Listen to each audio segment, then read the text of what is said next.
(32제곱킬로미터) 50만 명이 사는 도시 인천 부평. 이곳은 원래 아주 고요하고 평화로운 곳이었습니다. 사실상 농경지도 그렇게 많지 않고 큰 들판이 있었던, 특별히 개발되지 않은 그런 지역이었다고 생각이 됩니다. 조용하고 한적한 시골 동네. 부평이 사람들의 이목을 끈 것은 일제강점기부터입니다. 부평이라는 지역은 일제가 어떻게 표현을 했냐면은 남선, 그러니까 한강 이남 지역의 최대 군수창이다 이렇게 표현을 했어요. 1939년 일제는 자신들의 야욕을 드러내며 이곳 부평에 전쟁을 위한 무기 공장을 설립했습니다. 이름하여 일본 육군 조병창. 이 조용했던 동네에 일제의 나팔이 울리기 시작했지만 그것도 그리 오래가진 않았습니다.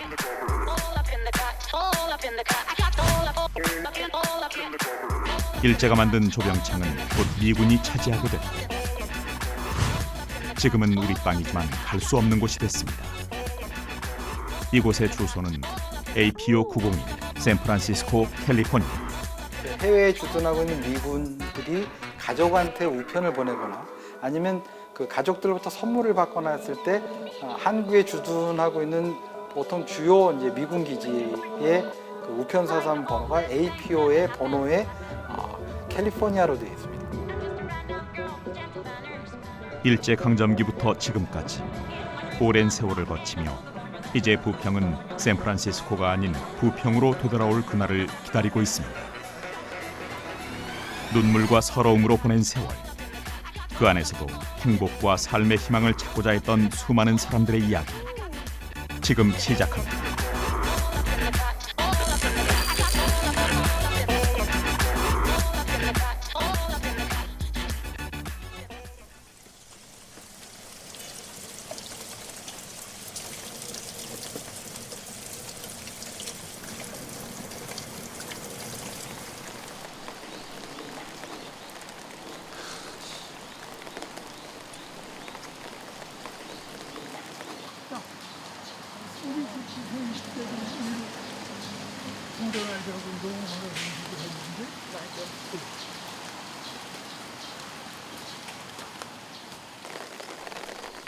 한여름의 열기를 적시는 빗줄기가 공원에 내리던 날, 올해 92세 서재성웅은 부평공원을 찾았습니다.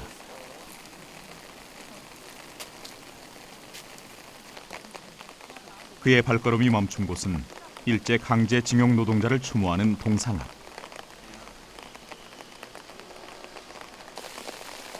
인천에서 나고 자란 그는 일제강점기 시절 동상의 소녀와 남자처럼 강제 노역에 동원됐습니다.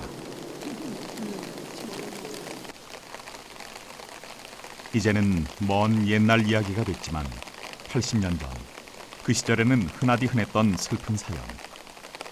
서재성웅이 징용에 끌려갔던 것은 초등학교를 갓 졸업한 나이였습니다.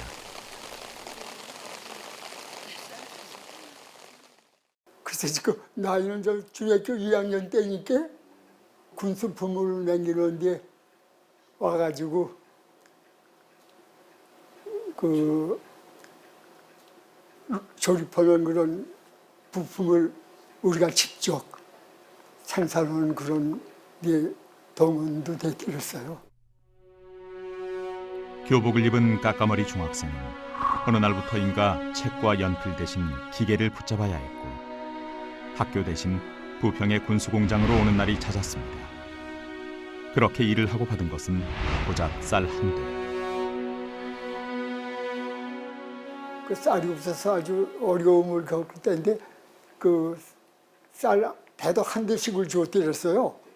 그래서 그게 뭐 한 대면 별 그 양으로 봐서는 별거 아닌데 아주 그 하숙집에서 그것 때문에 그 인기를 얻었어요. 그러면 그 한 대를 받으셨다는데 그게 한 달치 급여? 네, 한 달 이렇게. 부평에 공장이 들어서고 징용으로 끌려온 사람들로 북적이게 된 것은 1930년대 후반. 원래 이 땅의 주인은 당대 세도가 민씨 가문이었습니다. 민영화는 대한제국 시절 내부 대신 등을 역임했으며 독립협회에도 관여했습니다.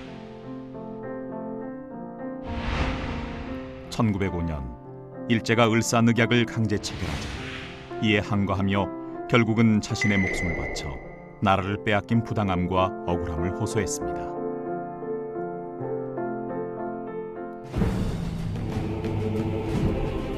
민영환의 차결 이후 민씨 가문의 것이었던 부평의 너른 땅을 차지한 것은 바로 친일파 송병준이었습니다.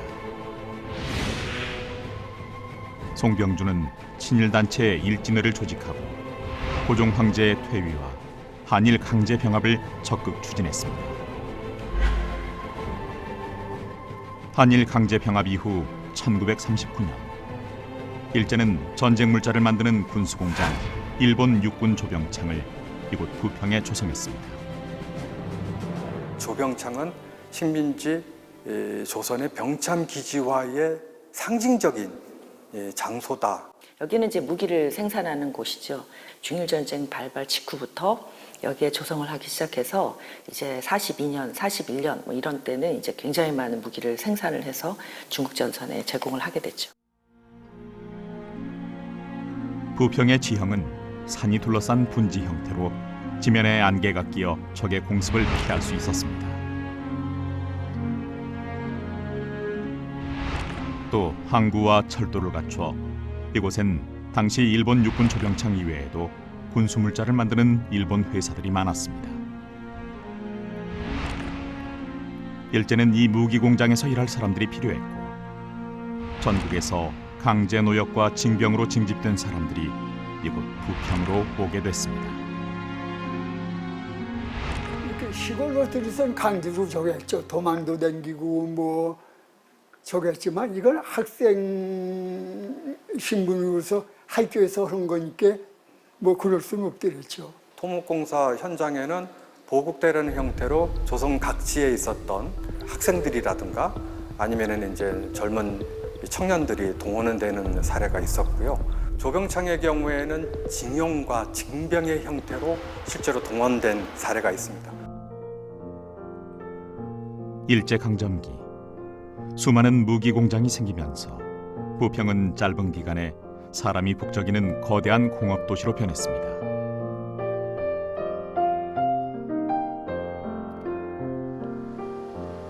행정구역상 부평 2동. 이곳은 사람들에게 삼릉이란 이름으로 익숙한 동네입니다. 일제강점기 군수물자를 조달하던 전범기업 미쓰비시의 한자 발음이 바로 삼릉. 전쟁 준비가 한창이던 1940년대 초 부평에 자리 잡은 미쓰비시는 부평 공원 자리에 공장을 두었고 지금의 삼릉 지역에는 공장 노동자들의 숙식을 위한 사택을 운영했습니다.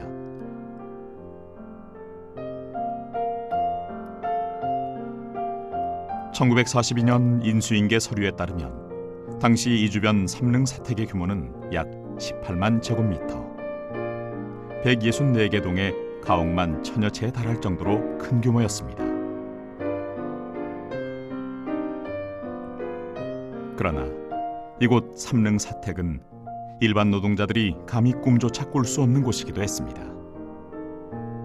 당시에도요, 사택에 들어가는 것은 상당히 쉽지 않았다고 그럽니다. 그러니까 굉장히 그 무슨 성과가 많이 난다거나 아니면 회사 측에서 특별하게 이렇게 배려를 해주지 않으면 들어갈 수 없었던 그런 이제 곳이었다고 해요. 그러니까 사택마저도 이 노무자들에게는 허용되지 않는 공간이었고요.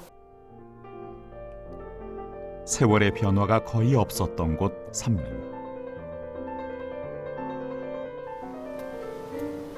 이곳 토박이인 나권식 씨는 아직도 삼릉 사택에 대한 기억이 아주 생생합니다.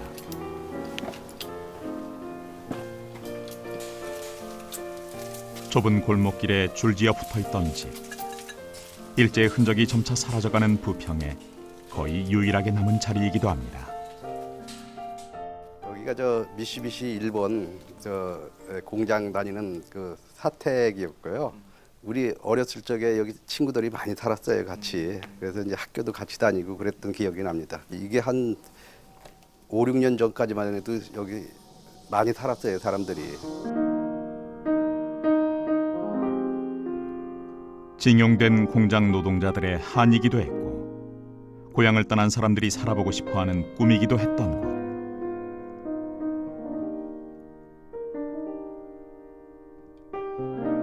당시 거대한 규모로 조성됐던 삼릉사택은 세월이 흐르면서 하나둘씩 자취를 감췄고 이제는 시간의 흔적을 고스란히 담아낸 채 아무도 찾지 않는 허름한 뒷골목이 됐습니다.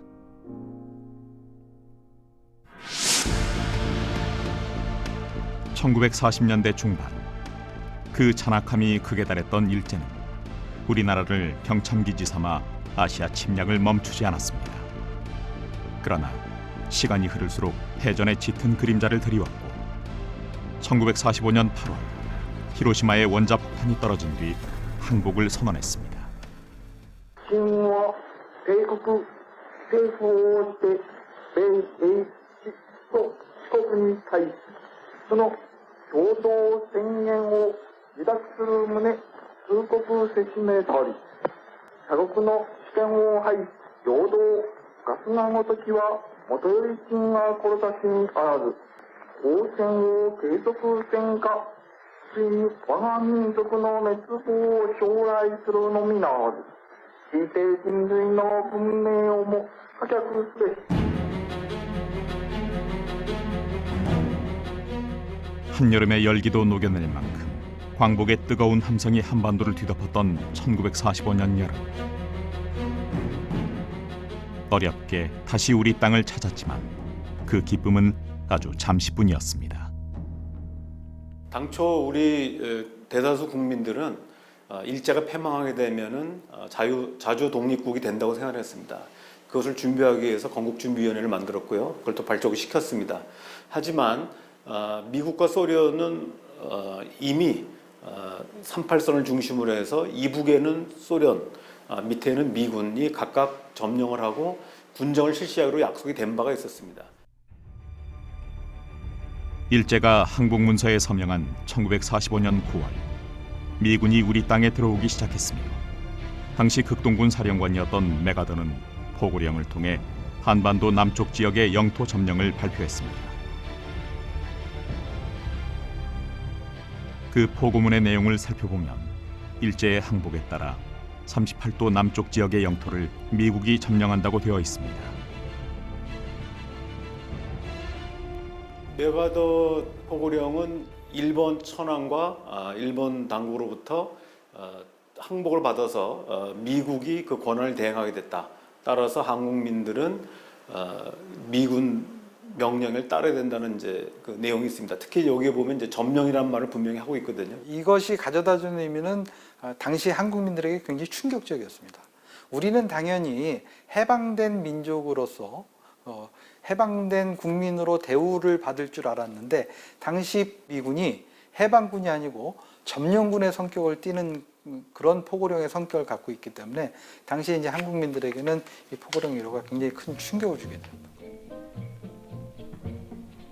인천항을 통해 입국한 미군은 서울과 경기, 충청 등 각 지역에 배치됐고 일본 육군 조병창이 있던 부평에는 한반도에 주둔하는 모든 미군을 지원하는 군수지원사령부, 일명 에스컴이 자리 잡았습니다.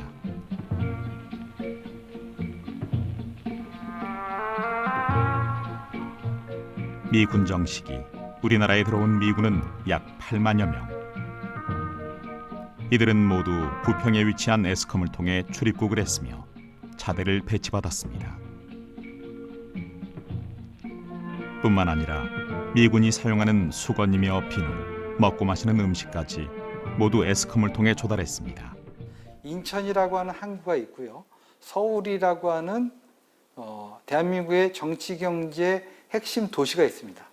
이 경인 도로의 그 중간 지점인 바로 부평 지역에 이 군수지원사령부를 둠으로써 미국으로부터 들어오는 물자를 갖다 항구로부터 수송받아서 전방에 보급할 수 있고, 또한 미국으로부터 들어온 신병을 이 캠프마켓이나 아니면 에스컴시티에서 훈련을 시켜서 의정부나 동두천 등 전방으로 내보내는 그런 지원 역할도 역시 이 에스컴시티에서 담당하고 있기 때문에 바로 그 부평이 지리적 위치 때문에 그곳에 선정이 돼서 설치해서 유지를 했던 것입니다.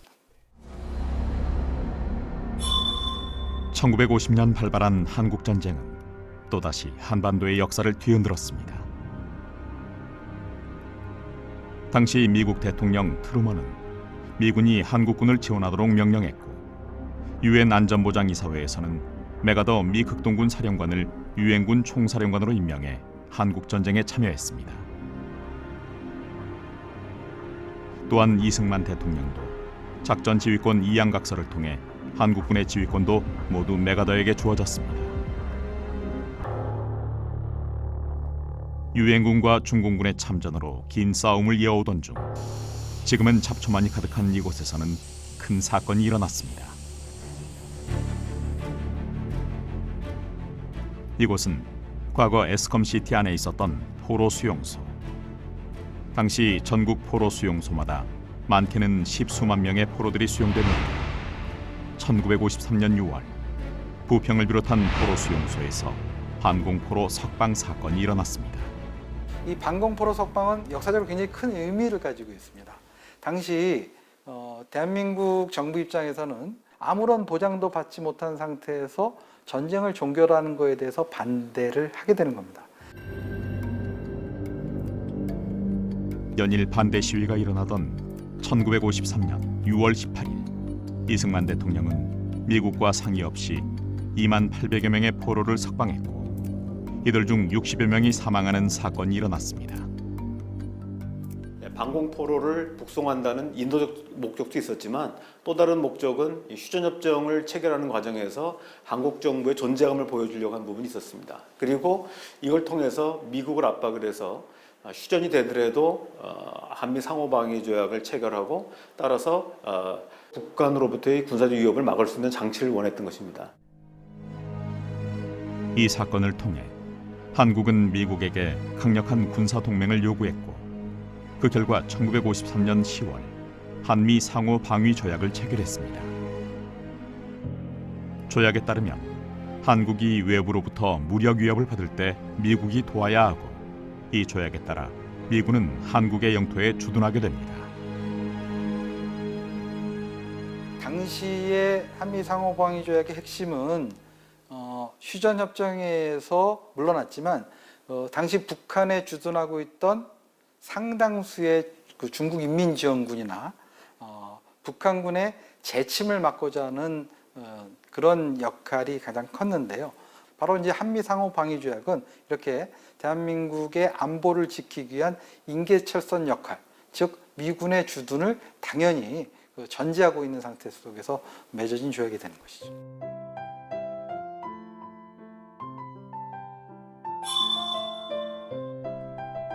미군 주둔 이후 부평의 삶은 어땠을까?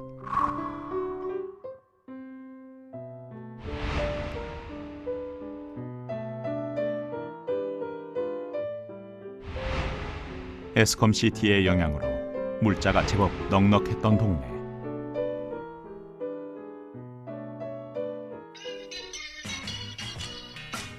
가정의 TV 보급률이 채 30%도 되지 않았던 1973년. 당시 에스컴시티 주변 부평 3동과 십정동은 64%, 부평 2동과 동수동의 텔레비전 보급률은 무려 91%였습니다.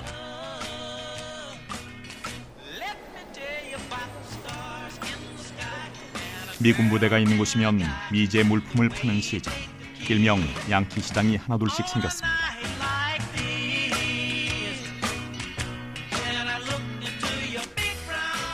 그 시절 미군 부대가 있던 지역은 당시엔 귀했던 전자제품부터 담배와 초콜릿까지 없는 게 없는 풍요의 땅이었습니다. 특히 모든 미군의 물품이 오가는 부평 에스컴시티 주변에는 이곳에서 흘러나온 물건으로 시장이 여럿 형성될 정도였습니다. 골목이 밀 정도로 사람이 학생이고 뭐 민간인이고 할 것 없이 다 여기 들어와서 샀지. 다른 데서는 우리나라에서 그때 당시 만드는 게 없었잖아요. 그러니까 이제 그렇게 해서 여기서 들어와서 다 사고 그래서.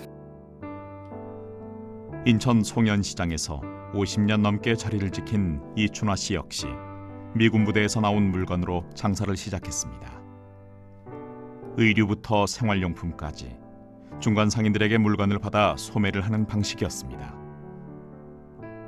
미군들 상대로 해가지고 다 가져오는 사람이라는 사람이 있었어요. 낙가마들이 말하자면. 그래서 뭐 저 문산서도 가져오고 뭐 저기 부평서도 그 최초인 가져오고 동두천 그쪽에서 다 나오는 게 지금도 마찬가지. 처음 미군 부대에서 물건을 가지고 나오는 사람들은 대부분 현금 대신 물자로 임금을 받았던 근로자와 서비스업에 종사하던 사람들이었습니다. 이들을 통해 에스컴시티에서 나온 각종 물품이 부평과 인천은 물론 남대문까지 유통망을 형성한 것입니다.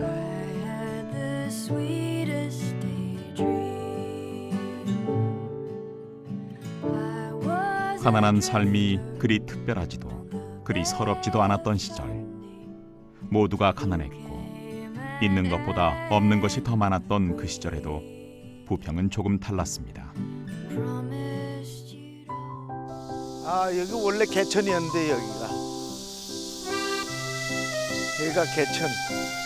그다음에 여기가 이제 뒷골목이었어. 사전 오기의 신화를 쓴 권투 선수 홍수환 씨.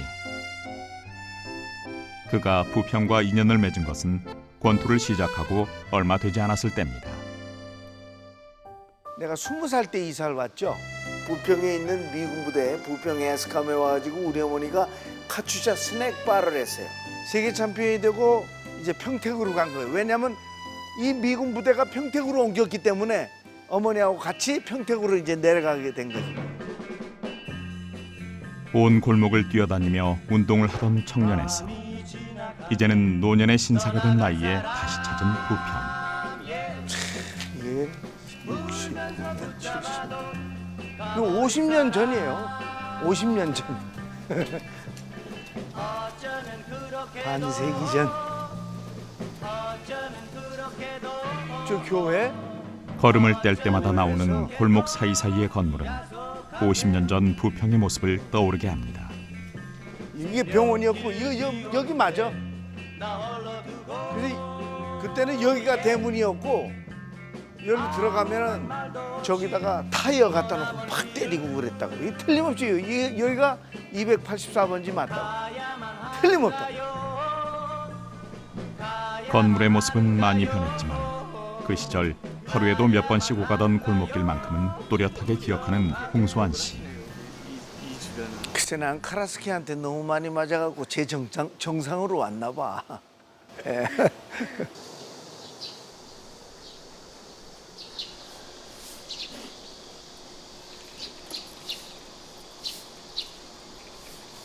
(50년) 전 추억이 남아있는 곳. 동네에는 그 시절을 함께한 사람들이 여전히 골목을 지키고 있습니다. 여기 얼마나 사셨어요? 40년. 아유 그러셨구나.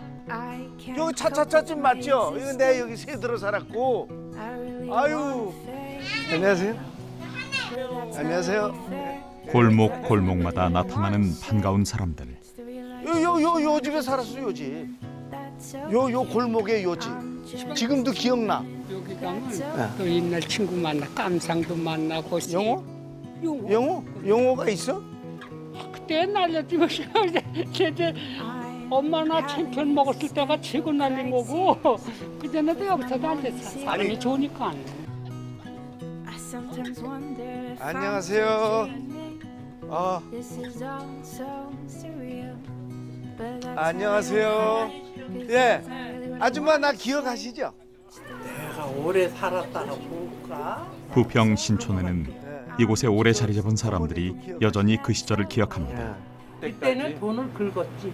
진짜요? 그때 당시는 아무래도 미군 부대 다닌 사람이 많으니까는 잘 살지. 딴 사람보다는 먹는 거는 그렇게 궁색하진 않았지. 1969년 프로권투 입문 이후 전 국민의 신호가 된 홍수환 씨. 수아나, 엄마야. 엄마야. 나 참기름 먹었어. 나 김기수 씨 어머니가 그렇게 부럽더니만 일생 소원을 풀었어, 수아나.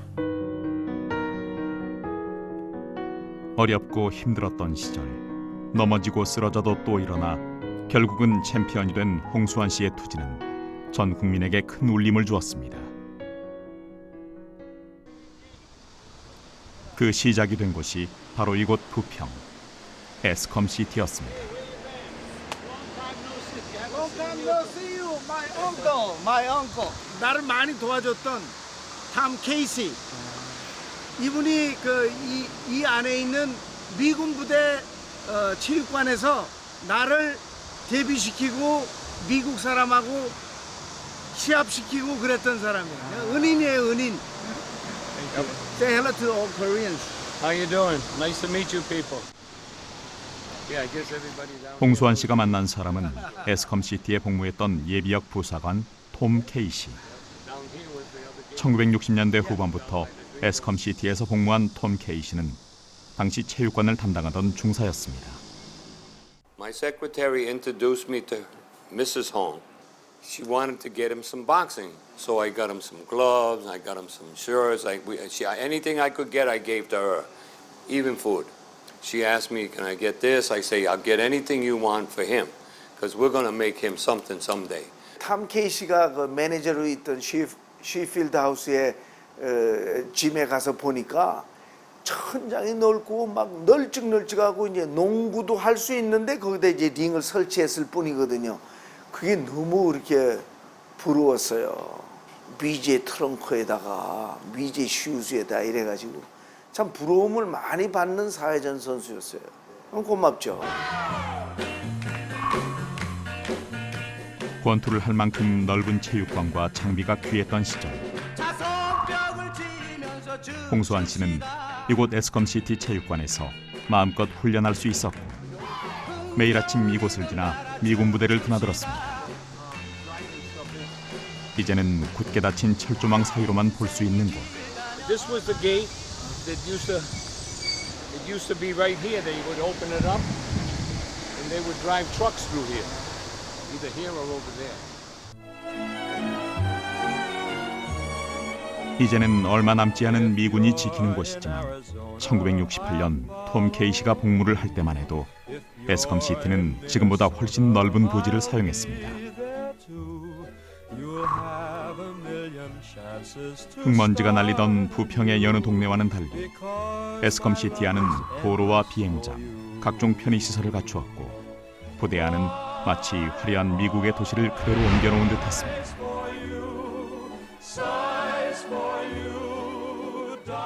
Escom City was a medium-sized military base. Probably had 5,000 soldiers there on the base. This area had the transportation, had aviation, it had the one-to-one hospital. Everything was here. 에스컴시티에서 권투 선수라는 꿈을 키웠던 홍수환 씨와 이곳에서 맺은 인연을 시작으로 한국을 제2의 고향으로 삼은 톰 케이시. 부평에 자리 잡았던 이 거대한 도시 에스컴시티에는 그렇게 수많은 사람의 삶이 얽혀 있었습니다.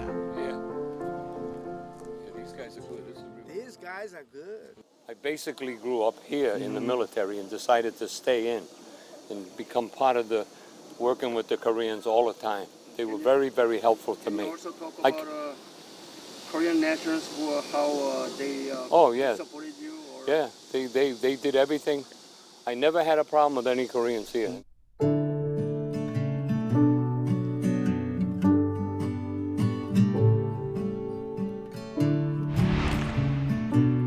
부평에 거주하는 미군이 늘어나면서 에스컴시티 주변에는 미군들을 위한 이발소, 사진관 등의 서비스업과 상점, 유흥업소가 하나둘씩 생겼습니다.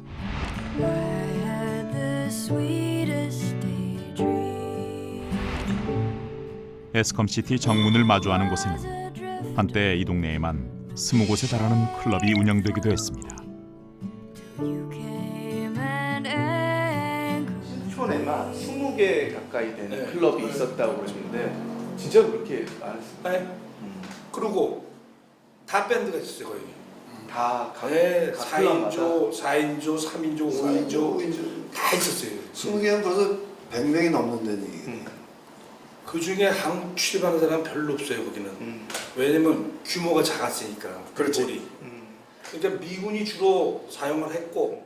미군 기지 중심에 이제 기지선도 있었고 또 여러 가지 미군들이 활용하는 여러 가지 음식점이라든지 술집들이 번창하게 됩니다. 그래서 그것이 상당히 지역 경제에도 영향을 미치고 또 미국의 문화들이 대한민국에 유입되는 역할도 크게 했다고 볼 수 있습니다. 에스컴시티와 부평 사람들 사이에 좋은 일만 있었던 것은 아닙니다. 때때로 유흥업 여성들에 대한 미군의 폭행이 사회적 문제가 되기도 했는데요. 1966년 에스컴시티 앞에는 1000여 명의 여성과 고운 꽃상여가 등장했습니다. 23살의 꽃다운 나이에 사망한 여인. 부평에서 미군과 동거를 하며 생계를 잇던 여성은 함께 살던 미군의 폭행을 견디지 못하고 스스로 생을 마감했습니다. 그녀의 죽음 뒤 일명 양공주라 불리던 이 여성들은 동료의 사망에 대한 항의 표시로 꽃상여를 메고 에스컴시티로 향했던 것입니다.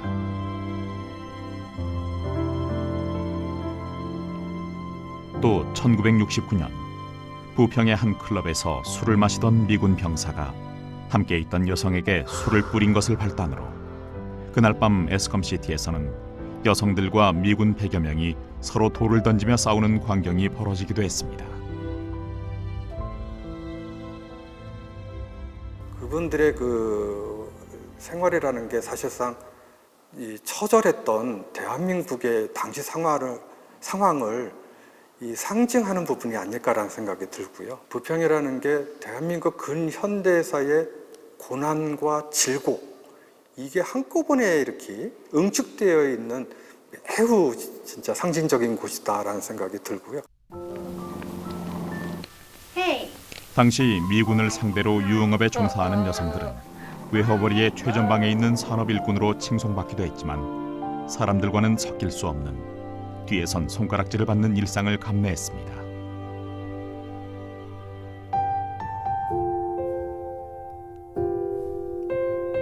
흔적도 없이 지워서 그 누구에게도 알리고 싶지 않은 삶. 그러나 그들의 삶은 미군 사이에서 낳은 아이들을 통해 이어지기도 했습니다.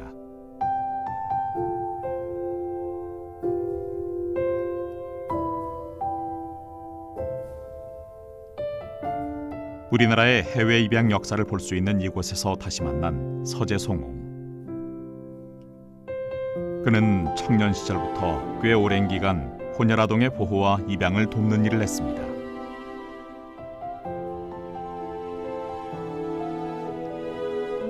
단지 혼혈이라는 이유로 버림받고 죄인처럼 살아야 했던 아이들.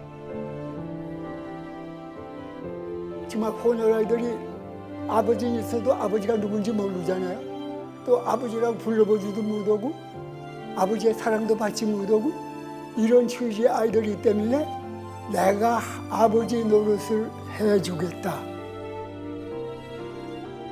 서재송옹이 몸담았던 성원선 시호의 집은 주로 혼혈아동이 머물던 곳이었습니다. 더 이상 갈 곳 없는 혼혈아동에겐 최후의 보루. 처음엔 에스컴시티 주변 아이들이 많았지만 이후에는 동두천 등 미군 기지가 있는 곳에 살던 혼혈아동까지도 모여들었습니다. 내 지금 기억으로는 혼혈 아이가 946명, 7명이 아닌가 이렇게 지금 아마 뭐 얼추 걸 거예요. 승합차를 가지고 가서 아이를 데리고 오는 경우도 있었고 정말 어쩌다 한번 버스로 이용해서 아기를 우유를 먹이면서 올 때는 아이가 울을까 봐 엄청 조마조마하게 하고 왔던 기억이 납니다. 네. 당시 혼혈아동 대부분의 아버지는 미군. 어머니는 유흥업 종사자로 아이들은 태어나면서부터 부모의 사랑 대신 손가락질을 받기 일쑤였고 심지어는 가족에게도 버림받았습니다. 참 아주 냉정했죠. 정말 그 멸시하는 그런 적이 있어요. 택시를 탔는데 그 기사님이 아저 꼼댕이 새끼는 어디 나라냐 이렇게 하더라고요. 그래서 네, 아이고 아저씨가 같은 말이면 그런 말이니까 아니 꼼댕이니까 꼼댕이가 있는데 뭐가 잘못 있느냐고. 제일 제가 안타까웠던 거는 미국의 시애틀에 갔을 때 그 흑인 아이가 하나 있었는데 엄마를 굉장히 만나보고 싶은 그 그리움이 굉장히 컸었어요. 그런데 그 엄마가 만나주질 않았어요. 있는데 한국에 계신데도. 부평에는 그런 혼혈아동이 많았고 심지어 에스컴시티에는 이들을 위한 직원이 따로 있을 정도였습니다.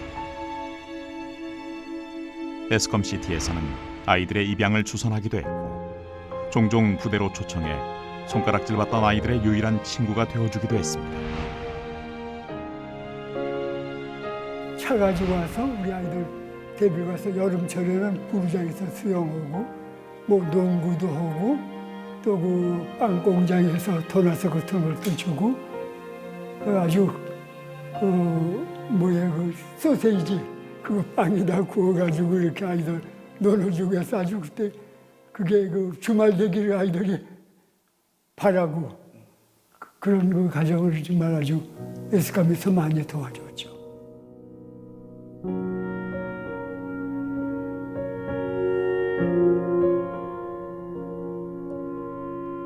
에스컴시티를 둘러싼 지역 주민 중 상당수는 이곳 에스컴시티 내에서 일자리를 얻었습니다.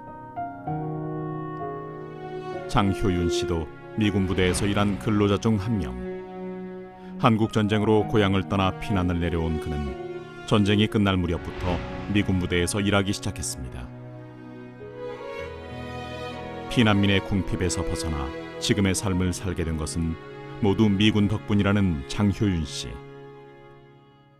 미국 사람이 없었으면은 이 세상에 태어나지도 않은 것 같고 그 사람들 덕을 많이 봤다고. 늘 고마운 마음으로 장효윤 씨는 미군 부대에서 누구보다 열심히 일했고 또 그만큼의 임금과 권리를 인정받길 원했습니다. 당시 한국인 근로자 상당수가 미군과 동등한 권리를 위해 노조에 가입했고 그 역시 노조 활동에 빠지지 않았습니다. 57, 8년도 그때부터 미군 부대도 노조가 생겼어요. 많은 숫자들이 조합원들이 되고 노조 활동들을 했어요. 용산에 있는 사람들 8군들 하면은 숫자가 그럭저럭 많게나마 한 3만 명 정도 됐을 거예요. 한 3만 명. 당시 미군에 비해 한국인 근로자들의 처우는 개선해야 할 부분이 많았습니다. 한국인 근로자 노동조합은 임금 인상 협상 끝에 근로자들의 봉급을 올렸고 일용직으로 고용된 한국인 근로자의 노동권 문제도 개선했습니다. 미군 덕분에 살아가는 것이 아닌 미군과 함께 살아가는 방법을 택한 것입니다. 미국하고 한국 근로기준법하고 이제 믹스해가지고 거기서 이제 좋은 점들만 골라가지고 한미 간에 그렇게 그 노조에서 만드는 거예요. 노조가 있기 때문에 그래도 지금까지도 버티고 있고 지금도 그 규정에 의해서 모든 행정이 이루어지고 그랬으니까 많은 덕을 봤죠. 저게 없으면은 그 속된 말로 그냥 마음대로 지 하고 싶은 대로 다 해야지.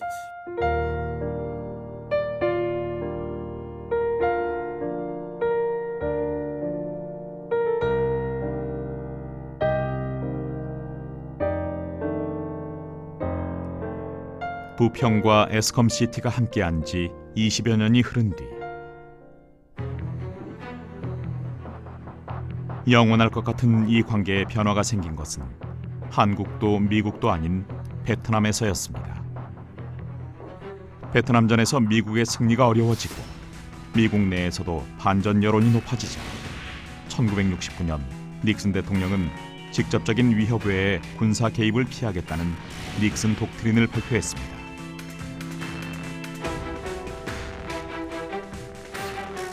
닉슨 독트린 이후 2만여 명의 미군이 철수했고 1973년 에스컴시티는 해체됐습니다. 지금 현재 남아 있는 것은 그 주한미 공군과 주한미 육군의 급양을 담당하고 있는 베이커리 공장만이 남아 있어서 그 역할을 지금 현재 수행하고 있습니다. 그럼 73년서부터 지금까지는 에스컴시티 캠프 마켓 안에서 기능하고 있는 것은 빵 공장 하나인가요? 그렇습니다.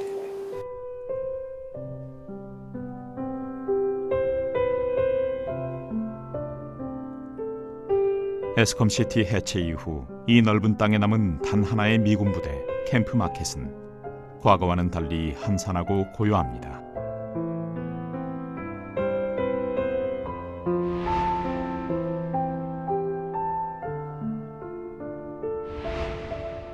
에스컴시티로 인해 생긴 빛과 그림자가 공존하던 부평.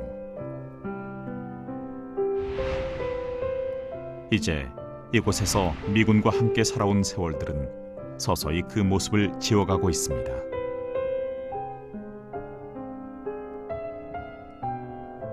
화려했던 에스컴시티의 영화는 역사 속으로 사라졌고 남은 것은 높게 쌓은 담장과 끝없이 쳐진 철조망뿐인 캠프 마켓.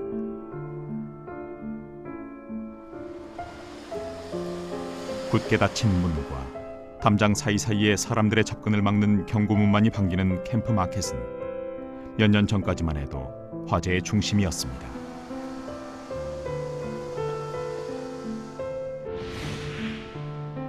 에스컴시티가 해체된 후 남겨진 미군 부대 부지에 대한 반환 운동이 시작된 것은 지난 1995년.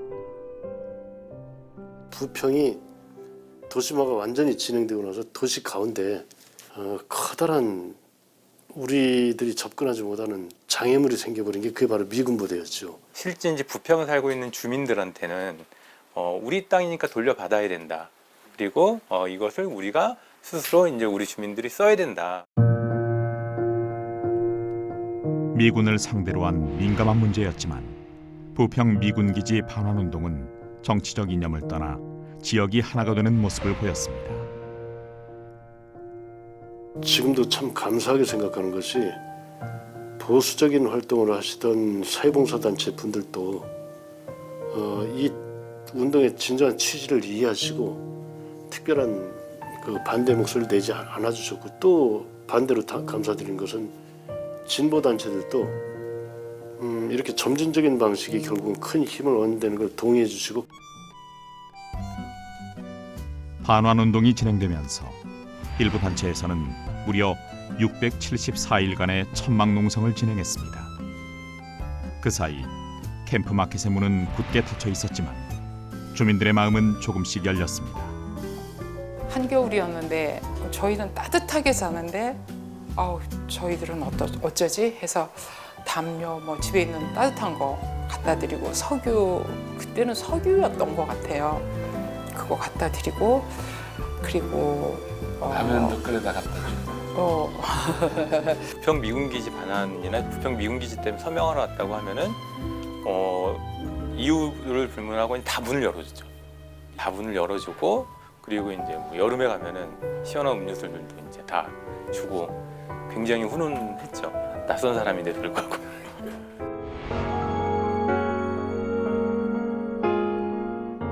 부평 주민들은 이 문제를 모두 함께 풀어가는 방법을 택했습니다.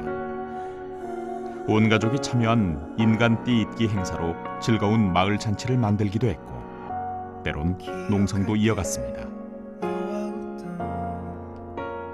그렇게 7년여의 시간이 흐른 뒤 지난 2002년 시민들의 오랜 염원이었던 미군기지 반환이 결정됐습니다. 부평 미군기지 반환이라는 어렵고 힘든 문제를 풀어낸 것은 바로 함께한 시민의 힘이었습니다. 가장 큰 차이는 이제 주민 참여라고 할 수 있을 것 같아요. 이제 부평 캠프마켓의 반환 과정은 주민들이 처음부터 끝까지 참여했다는 것이고요.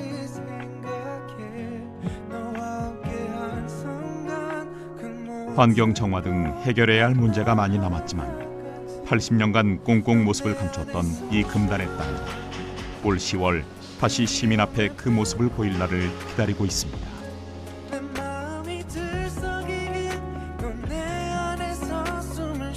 땅을 지키지 못했던 눈물과 함께 살아가며 지은 웃음이 서리고 베일에 감춰진 80년의 역사를 딛고 이곳 캠프마켓의 새로운 역사를 다시 써내려 갑니다. 누구나 올 수 있고 모두가 행복한 곳. 캠프마켓은 지금 새로운 변화를 준비하고 있습니다.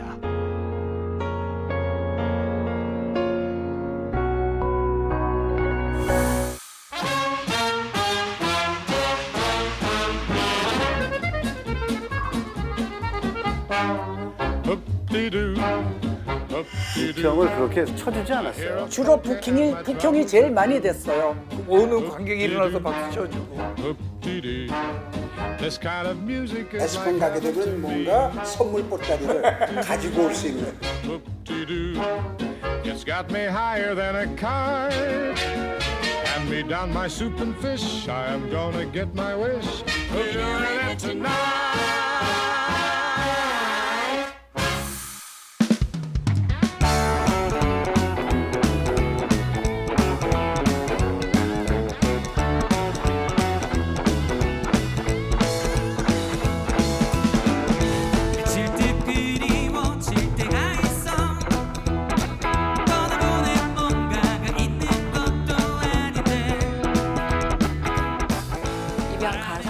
되려 엄마의 삶을 보듬고 엄마랑 같이 사는 친구들이 많이 있거든요. 좀 행복하게 그런 여생들을 잘 마무리했으면 하는 생각을 해봐요. 이 땅은 우리가 이용하기 위한 땅이라기보다는 미래 세대를 위한 거라고 하면은 환경 문제를 완전하게 해결해 주는 게 제일 우선적인 문제라고 보고요. 크든 작든 간에 우리 시민들이 문화예술을 향유할 수 있는 그런 공간을 철저하게 꾸몄으면 합니다.